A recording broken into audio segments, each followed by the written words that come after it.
Hi ಎಲ್ಲರಿಗೂ. ಎಲ್ಲರೂ ಹೆಂಗದ್ರಿ? ಎಲ್ಲರೂ ಆರಾಮದಿರಲ್ಲ? ಎಲ್ಲರೂ ಆರಾಮದಿರತ್ತೆ ಅನ್ಕೊಳತ್ತೀನಿ. ಬಟ್ ನನಗೆ ಮಾತ್ರ ಒಂದು ಸ್ವಲ್ಪ ನೆಗಡಿ ಐತಿ. ಆಮೇಲೆ ಒಂದು ಸ್ವಲ್ಪ ಗಂಟ್ಲು ಹಿಡ್ಕೊಂಡೈತಿ. ಬಾಯಿಗೆ ಏನೂ ಟೇಸ್ಟ್ನು ಅನಿಸ್ವತ್ತು. ಅದಕ್ಕೆ ಮೊನ್ನೆ ಒಂದು ಸರಿ ನಮ್ಮ ಮನೆ ಬಾಜುಕಿನ ಅಕ್ಕ ನನಗೆ ಈ ಮಾವಿನಕಾಯಿ ಚಟ್ನಿ ಕೊಟ್ಟಿದ್ದು. ಮಸ್ತ್ ಅಂದ್ರೆ ಮಸ್ತ್ ಇತ್ತು. ನನಗಂತೂ ಭಾಳ ಇಷ್ಟ ಆಗಿತ್ತು. ಸೊ ಅದನ್ನು ಈಗ ಮಾಡ್ಕೊಂಡು ತಿಂದ್ರೆ ನನ್ನ ಬಾಯಿನೂ ಒಂದು ಸ್ವಲ್ಪ ರುಚಿ ಸಿಗ್ತೈತೆ ಅಂತ ಅನ್ನಿಸ್ತು. ಸೊ ಆಕಿನ ಕೇಳ್ಕೊಂಡಿದ್ನಿ ಹೆಂಗೆ ಮಾಡೋದು ಮಾವಿನಕಾಯಿ ಚಟ್ನಿ ಅಂತ. ಆಕೆ ನಂಗೆ ರೆಸಿಪಿ ಹೇಳು. ಸೊ ಅದೇ ಪ್ರಕಾರ ನಾನು ಮಾಡತ್ತೀನಿ. ಚಲೋ ಆಗ್ತೈತೆ ಅಂದ್ಕೊಂಡೀನಿ. ಆಮೇಲೆ ನೀವು ಟ್ರೈ ಮಾಡಿರಿ. ಸೊ ಇದಕ್ಕೆ ಕಡಲೆಬೇಳೆ, ಉದ್ದಿನಬೇಳೆ, ಮೆಂತ್ಯ ಅಷ್ಟಿದ್ರೆ ಸಾಕು. ಆರಾಮಾಗಿ ಒಂದು ಮಸ್ತ್ವಾಗಿ ಚಟ್ನಿ ಮಾಡ್ಕೋಬೋದು. ಟೇಸ್ಟ್ ಅಂತೂ ಅಲ್ಟಿಮೇಟ್ ಇರ್ತೈತಿ. ಸೊ ಈಗ ಫಸ್ಟ್ ಕಡಲೆಬೇಳೆನ ಲೋ ಫ್ಲೇಮ್ ಒಳಗೆ ಹುರ್ಕೊಳತ್ತೀನಿ. ಮಾವಿನಕಾಯಿ ಒಳಗೆ ವಿಟಮಿನ್ ಸಿ, ವಿಟಮಿನ್ ಎ ಜಾಸ್ತಿ ಇರೋದ್ರಿಂದ ಇದು ನಮ್ಮ ಚರ್ಮದ ಆರೋಗ್ಯಕ್ಕೆ ಬಹಳ ಹೆಲ್ಪ್ ಮಾಡ್ತೈತಿ. ಆಮೇಲೆ ಕಣ್ಣಿಗೂ ಭಾಳ ಒಳ್ಳೆಯದು.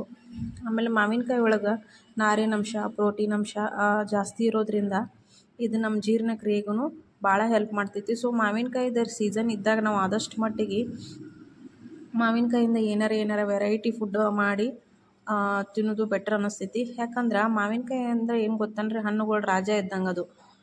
ಒಟ್ಟು ಒಂದು ಸರಿ ಬರ್ತೈತೆ ಖರೆ ಎಲ್ಲರೂ ಮಾವಿನಕಾಯಿ ಅಂದರೆ ಎಷ್ಟು ಇಷ್ಟಪಡ್ತಾರೆ. ಸೊ ಈಗ ಕಡಲೆಬೇಳೆ ಹುರ್ಕೊಯ್ನಿ, ಉದ್ದಿನಬೇಳೆ ಒಂದು 2 ಸ್ಪೂನ್ ಹುರ್ಕೊಯ್ನಿ. ಈಗ ಮೆಂತ್ಯ 1 ಸ್ಪೂನ್ ಹಾಕಿ ಹುರ್ಕೊಳತ್ತೀನಿ. ಮೆಂತ್ಯ ಹುರ್ಕೊಳ್ಳೋದ್ನಾಗಂತೂ ಒಂದು ಘಮನ ಬೇರೆ ಇರ್ತೈತಿ. ಮೆಂತ್ಯ ಬಗ್ಗೆ ಅಂತೂ ನಿಮ್ಗೆ ಎಲ್ಲರಿಗೂ ಗೊತ್ತಿದ್ದ ವಿಷಯನ. ಮೆಂತ್ಯ ಅಂದ್ರೆ ಒಂದು ಥರ ಅಮೃತ ಇದ್ದಂಗೆ. ಇದು ನಮ್ಮ ಸ್ಕಿನ್ನಿಗಾಗಲಿ, ನಮ್ಮ ಹೇರಿಗಾಗಲಿ, ಆಮೇಲೆ ನಮ್ಮ ಹೆಲ್ತಿಗಾಗಲಿ ಬರೀ ಒಂದು ಚಮಚ ಮೆಂತ್ಯದಾಗ 35 ಕ್ಯಾಲರಿ ಮತ್ತು ಪ್ರೋಟೀನು, ಕಾರ್ಬೋಹೈಡ್ರೇಟು, ಕೊಬ್ಬು, ಮ್ಯಾಗ್ನೀಸಿಸ್, ಕಬ್ಬಿಣ, vitamin A, vitamin C, vitamin B, ಆಮೇಲೆ ನನಗೆ ಹೇಳಕ್ಕೆ ಸಾಧ್ಯ ಆಗ್ಬಾರ್ದು. ಏನೋ ಭಾಳ ದೊಡ್ಡ ಲಿಸ್ಟನೇ ಐತಿ. ಅಷ್ಟೆಲ್ಲ ಒಂದು ಪ್ರೋಟೀನ್ ಇದ್ರಾಗ ಇರ್ತಾವೆ. ಸೊ ನಾವು ಆದಷ್ಟು ಮಟ್ಟಿಗೆ ಜಾಸ್ತಿ ನಾವು ಮೆಂತ್ಯನ ನಮ್ಮ ಅಡುಗೆ ಒಳಗೆ ಇನ್ಕ್ಲೂಡ್ ಮಾಡ್ಕೋಬೇಕು. ಸೊ ಲಾಸ್ಟಿಗೆ 1 ಸ್ಪೂನ್ ಎಣ್ಣೆ ಹಾಕಿ ಒಂದು ಸ್ವಲ್ಪ ಮೆಣಸಿನ್ಕಾಯಿ, ಒಂದು 5-6 ಮೆಣಸಿನ್ಕಾಯಿ ಹುರ್ಕೊಳತ್ತೀನಿ. ಇವು ಡ್ರೈ ಹುರ್ಕೊಂಡ್ರೆ ಅಷ್ಟು ಟೇಸ್ಟ್ ಬರಲ್ಲ ಅಂಥೇಳಿ ಒಂದು ಸ್ಪೂನ್ ಎಣ್ಣೆ ಹಾಕ್ಕೊಂಡಿನಿ.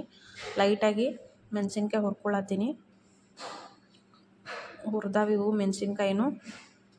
ಸೊ ಈಗ ಎಲ್ಲನೂ ಅಂದ್ರೆ ಅವು ಈಗ ಇದನ್ನು ಹುರ್ಕೊಳತನ ಅವನು ಕಡಲೆಬೇಳೆ ಆಗಲಿ, ಉದ್ದಿನಬೇಳೆ ಆಗಲಿ, ಮೆಂತ್ಯನೂ ಎಲ್ಲ ಆರಿರ್ತೈತಿ. ಸೊ ಈಗ ಫಸ್ಟ್ ಒಂದು ಅರ್ಧ ಮಾವಿನಕಾಯಿ ನಾನು ಫುಲ್ ಹೆಚ್ಚಿಟ್ಕೊಂಡೀನಿ. ಬಟ್ ನಾನೀಗ ಹುರ್ಕೊಂಡಿದ್ದ ಐಟಮ್ಗೆ ಮಾವಿನಕಾಯಿ ಹೆಚ್ಚಾಗ್ತೈತೆ ಅನ್ನಿಸಿ ಅರ್ಧನ ಮಾವಿನಕಾಯಿ ತೊಗೊಂಡೀನಿ. ಆಮೇಲೆ ಹುರಿದಿದ್ದ ಐಟಮ್ ಎಲ್ಲ ಹಾಕ್ಕೊಂಡೀನಿ. ಇದಕ್ಕೆ ಒಂದು ಸ್ವಲ್ಪ ಜೀರಿಗೆನೂ ಹಾಕ್ಕೊಂಡೀನಿ. ಆಮೇಲೆ ಮೆಣಸಿನ್ಕಾಯಿ, ಮೆಣಸಿನ್ಕಾಯಿ ಅಂತೂ ಹುರಿದಿಟ್ಕೊಂಡಿದ್ದು ನೀವು ನೋಡಿರಿ. ಉಪ್ಪು ಹಾಕ್ಕೊಂಡೀನಿ. ಆಮೇಲೆ ಒಂದು ಸ್ವಲ್ಪ ಹುಳಿ ಮಾವಿನಕಾಯಿ ಇತ್ತಪ್ಪ ಅಂದ್ರೆ ಒಂಚೂರು ಬೆಲ್ಲ ಹಾಕ್ಕೊಳ್ಳೋದು ಚಲೋ.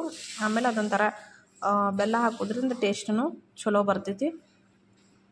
ಸೊ ಎಲ್ಲನೂ ಹಾಕ್ಕೊಂಡು ಮಿಕ್ಸಿ ಮಾಡ್ಕೊಳ್ಬೇಕೀಗ. ನೋಡಿ ಎಲ್ಲ ಹಾಕ್ಕೊಂಡೀನಿ. ಈಗ ಗಿರ್ ಎಣಿಸ್ಬಿಡೋನು. ಓಪನ್ ಮಾಡಿದ್ರೆ ಈಗ ಚಟ್ನಿ ರೆಡಿ ಐತಿ. ಸೊ ಇದಕ್ಕೆ ನಾವು ಒಗ್ಗರಣೆ ಹಾಕ್ಕೋಬೇಕು. ಸಾಸ್ವೆ, ಆಮೇಲೆ ಹಿಂಗಡೆ ಒಗ್ಗರಣೆ ಹಾಕ್ಬೇಕು. ನೀವು ಹಿಂಗೆ ಅಂತೀರೇನೋ ಕೆಲವೊಬ್ಬರು. ಒಗ್ಗರಣೆಗೆ ಕೆಲವೊಬ್ರು ಒಣ ಮೆಣಸಿನ್ಕಾಯಿನೂ ಯೂಸ್ ಮಾಡ್ಕೋತಾರೆ, ಕರಿಬೇವನು ಯೂಸ್ ಮಾಡ್ಕೋತಾರೆ. ಸೊ ನಾ ಏನು ಅದೆಲ್ಲ ಇಲ್ಲಿ ಯೂಸ್ ಮಾಡ್ಕೊಳತ್ತಿಲ್ಲ. ಬರೀ ಸಾಸ್ವೆ ಮತ್ತು ಹಿಂಗೆ ಹಾಕಿ ಒಗ್ಗರಣೆ ಹಾಕಿರೋ ಮಸ್ತ್ಪಕ್ಕಿ ಒಂದು ಚಟ್ನಿ ರೆಡಿ ಇರ್ತೈತಿ. ಇದನ್ನು ಬಿಸಿ ಬಿಸಿ ಅನ್ನ ತುಪ್ಪಕ್ಕೆ ತಿಂದ್ರೆ ಅಂತೂ ಮಸ್ತ್ ಅಂದ್ರೆ ಮಸ್ತ್ ಇರ್ತೈತಿ. ನೀವೆಲ್ಲರೂ ಒಂದು ಸರಿ ಟ್ರೈ ಮಾಡಿರಿ. ಬಹಳ ಈಸಿ ರೆಸಿಪಿ. ಬ್ಯಾಚುಲರ್ಸೂ ಇದನ್ನು ಆರಾಮಾಗಿ ಮಾಡ್ಕೋಬೋದು. ಈ ರೆಸಿಪಿ ನಿಮ್ಗೆಲ್ಲರಿಗೂ ಇಷ್ಟ ಆಗೈತೆ ಅನ್ಕೋತೀನಿ. ಆಮೇಲೆ ಯಾರ್ಯಾರೆಲ್ಲ ಫಸ್ಟ್ ಟೈಮ್ ನನ್ನ ಚಾನಲ್ ನೋಡತ್ತೀರಿ ಪ್ಲೀಸ್ ಸಬ್ಸ್ಕ್ರೈಬ್ ಮಾಡಿರಿ. ಆಮೇಲೆ ಸಪೋರ್ಟ್ ಮಾಡಿರಿ. ಇದೇ ಥರ ಒಳ್ಳೊಳ್ಳೆ ಕಂಟೆಂಟ್ ವಿಡಿಯೋ ಮಾಡೋಕ್ಕೆ ನಾನು ಟ್ರೈ ಮಾಡ್ತೀನಿ. ಎಲ್ಲರೂ ಈ ರೆಸಿಪಿ ಮಾತ್ರ ಪಕ್ಕಾ ಟ್ರೈ ಮಾಡಿರಿ. ಈಸಿ ಐತಿ.